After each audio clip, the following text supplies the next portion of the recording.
anyone who's been on my channel a few times will know that I do like Facebook posts, and I find it really interesting to see what sort of questions pop up.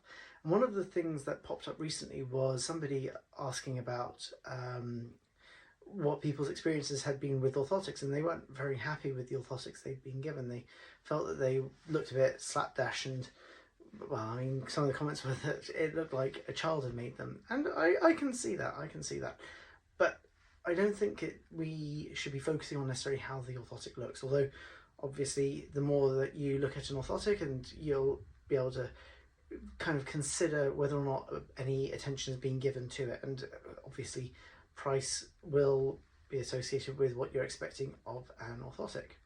So what is an orthotic in reality? An orthotic is anything that changes how the body functions in a mechanical sort of way. I'm sure an orthotist will have a slightly better definition for you, but that'll do for some simple podiatrists like me. So glasses are an orthotic, and they work by some mysterious magical voodoo that some optician or optometrist or ophthalmologist will be able to tell you about. But I can tell you about orthotics that might go inside of shoes.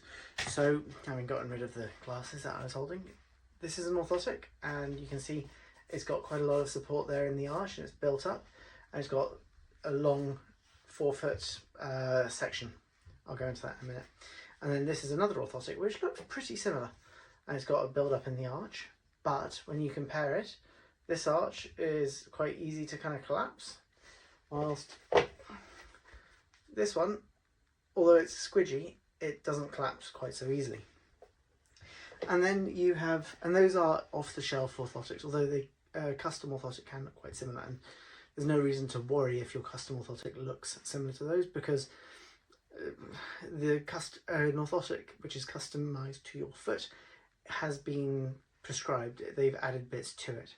So this is a custom orthotic, and this is actually my own. I've had it for about 7 years now, and it's doing its job quite nicely. It looks a bit grotty, it's not the cleanest or anything, but it's mine, so I don't mind handling it, and it does a good job. But you can see here that it's really quite a lot more sturdy, and it's got some angles on the back of it, and it's tilted, and that's because my foot's a bit flat, so I roll my ankle inwards, and that causes me some pain around the inside of my ankle. I have a tibialis posterior problem, or posterior tibial tendonitis, or tendon dysfunction is kind of what I have, amongst a few other things.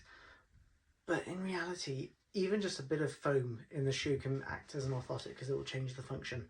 And when you then start looking and considering what you need as a clinical prescription versus what you get, it looks like this, or just a bit of foam that looks like it came out of, say, Timpson's or some other insole provider. Sheer insole, that is, not medical insole. It doesn't matter too much. The important thing is what's that insole doing for your foot.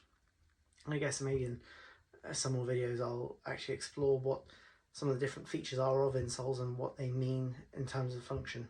But for now, just keep in mind that even a shoe, a simple shoe, or a not so simple shoe like a running trainer, that's one of the more fancy ones where you're spending 150, 200 pounds.